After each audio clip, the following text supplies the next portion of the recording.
Paul Walton, eh?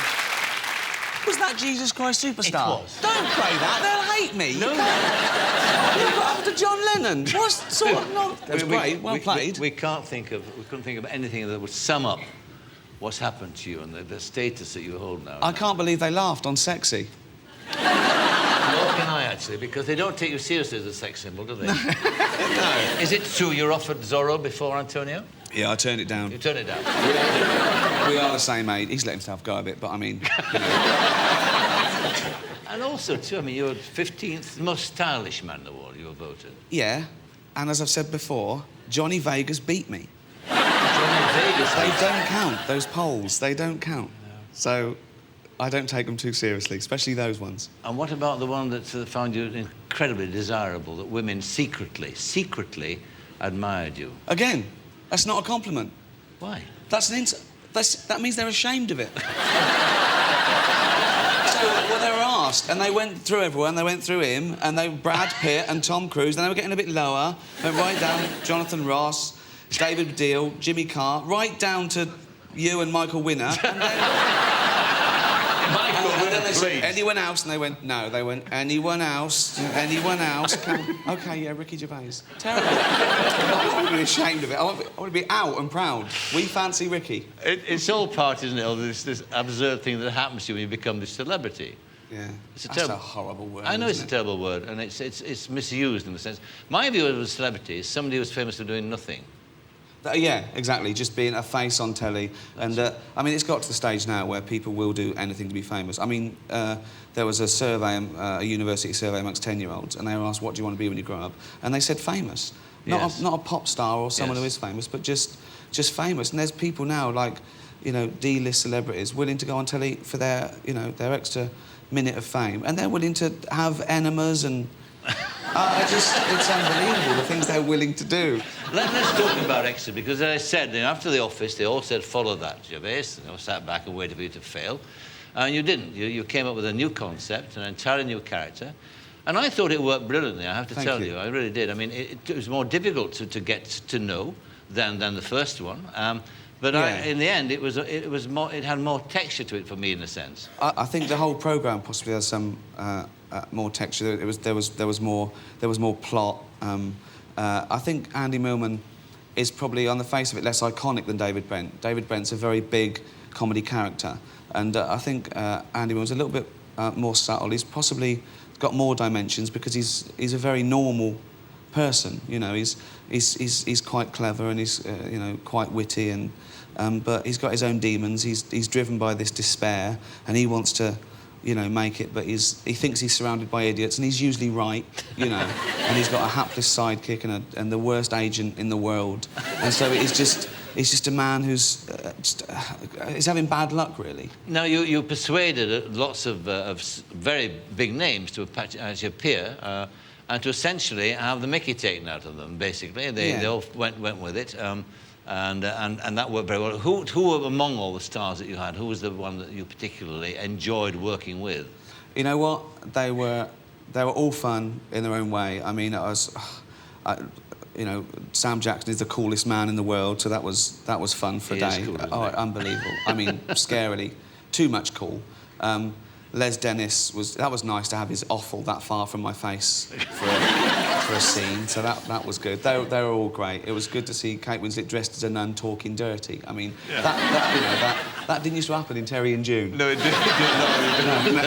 No. So let's have a look. You mentioned there Les Dennis. Now that was the one episode that slightly worried me, and I didn't know whether to laugh or what with this. It was too near the edge. It was too near the truth of the character playing himself. Yeah, well, it was still a twisted version of his life, but I suppose what people picked up and why it felt more close to the knuckle than the others was that it was the press's perception of his life as well. So people thought that, you know, that was very, very close to the truth. I think that was it. I think that was a reflection of that sort of tabloid. When he became a whipping boy through no fault of his own. Exactly. And it was about that relationship with his persona. Good, Antonio. Have you talked to him yet about doing the next series, maybe? He's like a pimp.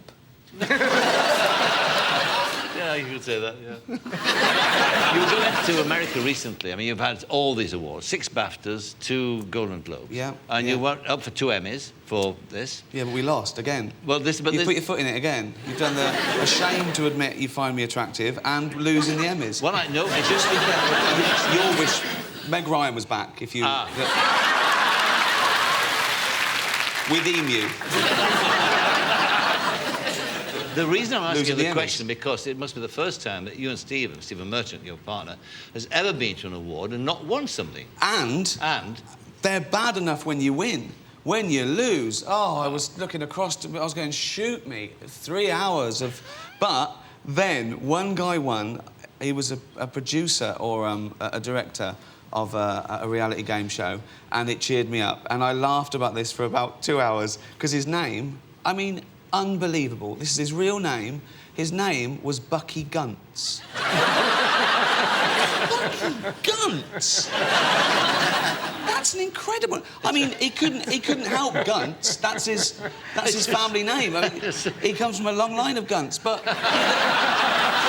don't call him Bucky.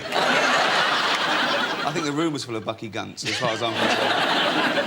We went away empty-handed. Yeah, well, I mean, that's a new experience for you. I know, I don't like losing. The rich tapestry of life, Yeah. the warp and web. But what's interesting about you is the way that you handle this success. I mean, you get the BBC to work for you rather than you work for them, but you do. I mean, you dictate terms, you have done. I mean, your first series was a very big success, but you wouldn't let it go into BBC One. You said you didn't want to chase the rating, you didn't want to chase the audience.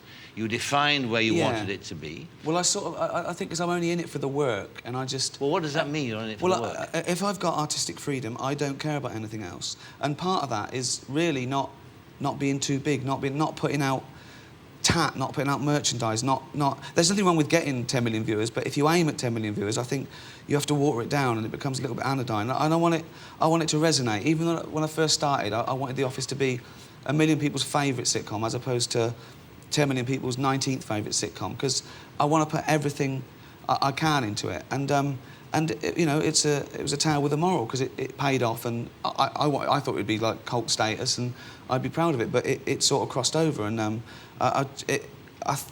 there was a stat where it was the most successful overseas comedy of all time. It's made 30 million quid by being sold abroad. So they can afford you back.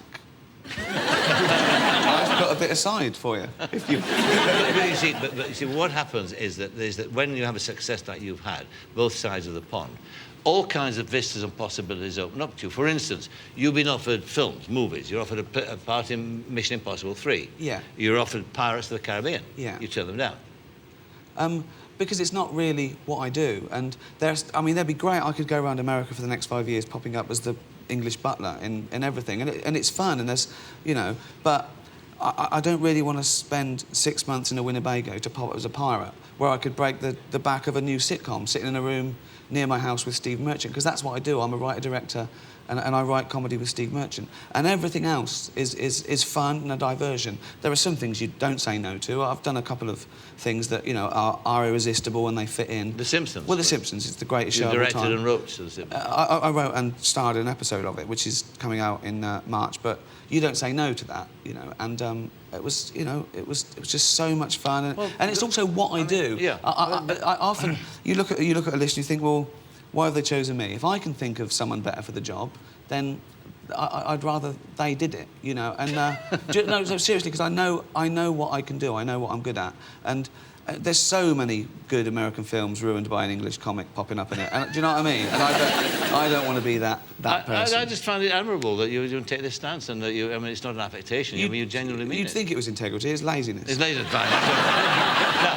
But so where, in the general scheme of things, then does the Flanimals fit? It's a labour of love. I used to do that, like, from when I was a teenager, to make my nephew laugh, and then I thought, this is, you know, it was already done, so...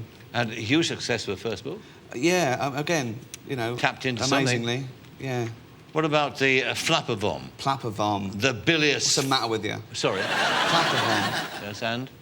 It's vigilant flap of glunt, has no mouth parts, survives by gradually dissolving itself. So they're ironic deaths. That's the point. They're just awful things. The gromomulent, or crumb gullet, This splunked up spooge sock is the larval stage of the munt fly. It has no mouth, ears, nose, legs or internal organs, but just looks forward to things changing when it sheds its skin and metamorphoses into an adult. Unfortunately, the only change that takes place when it reaches adulthood is that its eyes fall off. It does shed its skin, but there's no new skin underneath, so its insides just leak into the ground. Have you ever heard a stain weep? Fun for all the family. Fun for all the family. Family reading. OK, Ricky, well, look, as I said, X's was wonderful. I no doubt this will be... It's going to be made into a film, isn't it, this? Yeah, yeah. I'm going to make that into a movie. That takes 3 years if you start now. It takes so long, these things. OK, well, thanks for being my guest today. Pleasure. I enjoyed it. Ricky Gervais. Thank you.